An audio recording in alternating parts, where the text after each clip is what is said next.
तो वास्तु में 3 प्रकार की रेमेडीज़ जैसा मैंने आपको मेंशन किया, क्रिएशन की रेमेडीज़ हैं, बैलेंसिंग बूस्टिंग की रेमेडीज़ हैं और तीसरी ब्लॉकिंग की रेमेडीज़ है। तो सबसे पहले आती है क्रिएशन की रेमेडीज़। क्रिएशन की रेमेडीज़ में क्या है कि जब आप किसी का प्लॉट लेते हैं, तो प्लॉट हमेशा वाइब्रेंट रहना चाहिए।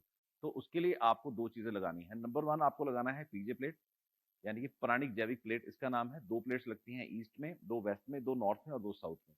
और दूसरे है वास्तु चक्रा प्लेट जो सेंटर में लगती है। उससे क्या होता है, अब ये छोटी वो 2 प्लेट्स हैं, पीजे प्लेट्स, तो मान लीजिए कोई भी बिल्डिंग बनवाई थी, उसके एग्जैक्टली ईस्ट में सेंटर में लगेंगी और इसके बिल्कुल पैरेलल एंड में जा करके 2 प्लेट्स वेस्ट में लगेंगी जमीन के ऊपर, ठीक है? तो उससे ये वाला एनर्जी फील्ड सेट हो जाता है और 2 प्लेट्स लगेंगी एग्जैक्टली नॉर्थ में, 2 वहां पे और 2 साउथ में। तो ये एक प्लस की तरह बन गया, 2 लाइंस ऐसे जा रही हैं, 2 लाइंस ऐसे जा रही हैं और एक वास्तु चक्रा प्लेट आपने एग्जैक्ट सेंटर में रखनी है उस बिल्डिंग के।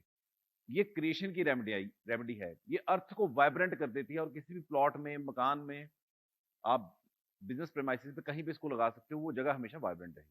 तो ये है क्रिएशन की रेमेडी और ये मोस्ट इंपॉर्टेंट रेमेडी है अगर आप कहीं पे रिजल्ट चाहते हो। और ये तभी लगती है जब उस बिल्डिंग की फाउंडेशन भर गई हो चारों तरफ से, उसके बाद इफेक्टिवली काम करना शुरू करती है।